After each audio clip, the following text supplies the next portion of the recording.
Welcome to the Geometry Unit Plan, where we will meet the needs of multiple learners through the use of innovative technologies.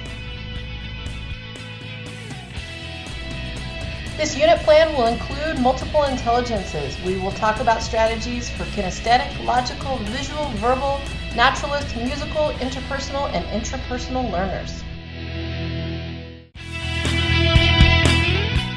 Instruction will also cover all of Bloom's taxonomy, where students will evaluate, they will demonstrate knowledge, they will have comprehension, application, analysis, and synthesis of all information that they are learning.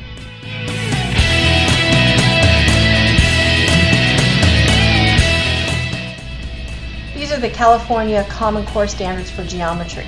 This unit will have a specific concentration in area of polygons, which includes triangles and rectangles, as well as distance on a line. This unit will cover California Common Core Standards for ELA as well, where students will use context to decipher meanings of words and phrases. There is an abundance of technology in this unit, and students will specifically demonstrate their ability to collaborate with peers and use digital tools. You ask why. Why do we use these technologies, and why does it matter?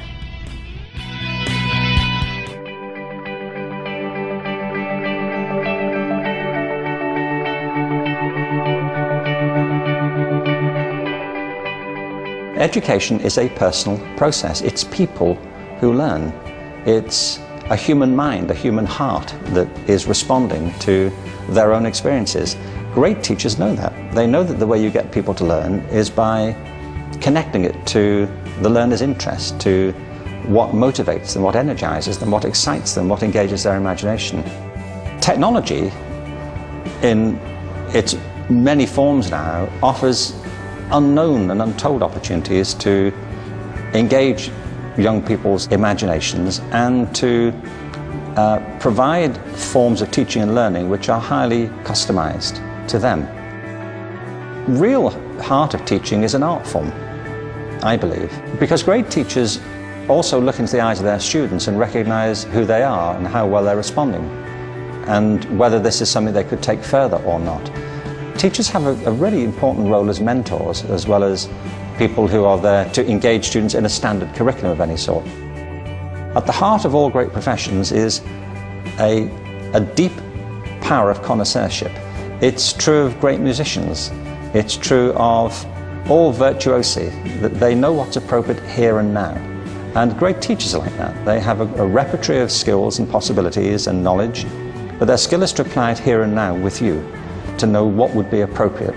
So I believe it's both personally essential that we have forms of education which are humane and balanced and liberal and sensitive and tolerant, but I believe it's a global imperative at the same time, and that the stakes we're playing for are very high, and we can't afford to get it wrong.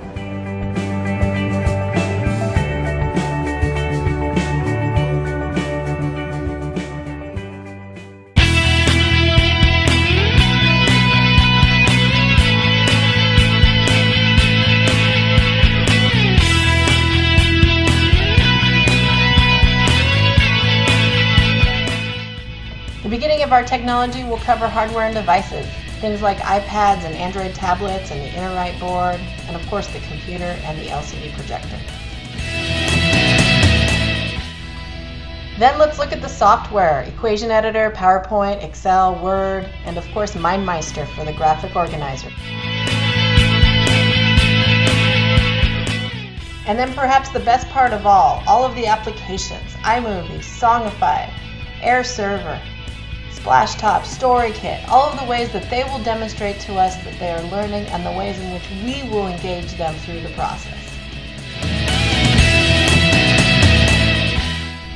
The unit will cover Chapter 1 from our textbook and these 6 sections, including distance and midpoint, as well as area of two-dimensional shapes.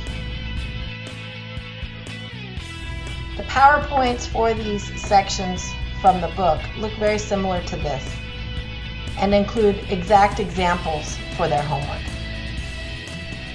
Let's take a look at an actual movie made through screencast, done from a lesson in this unit and it was posted on the class website for students to be able to access, either before class or after class.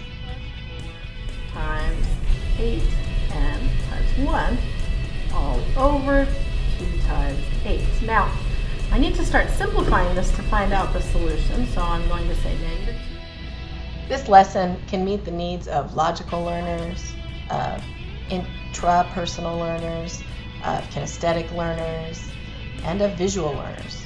It's going to be, because 4 minus 20 or 32 is negative 28. And for this problem, we have no solution because we cannot have a negative inside the radical. Okay?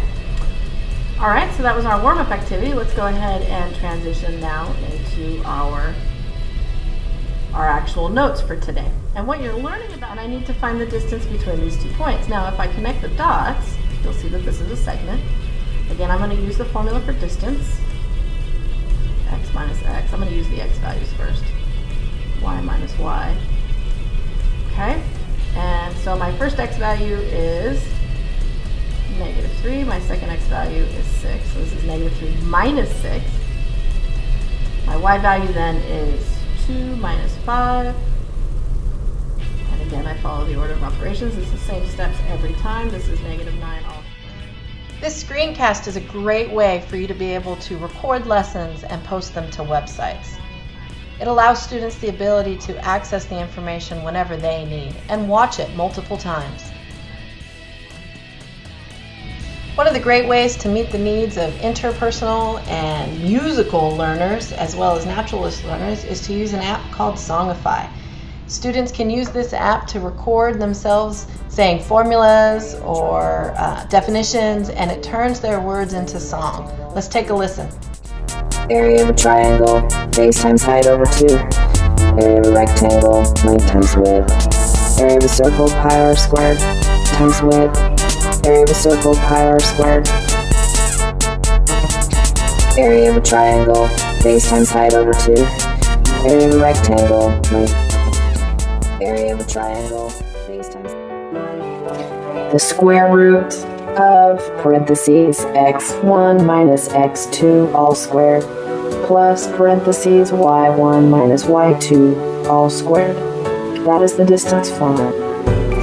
The square root of parentheses x1 minus x2 all squared plus parentheses y1 minus y2 all squared. That is the distance formula. There is so much technology available to us as educators. Have you been inspired? Have you found the thing that will help meet the needs of your multiple learners? I hope so. I hope that you work to make learning personal for your students.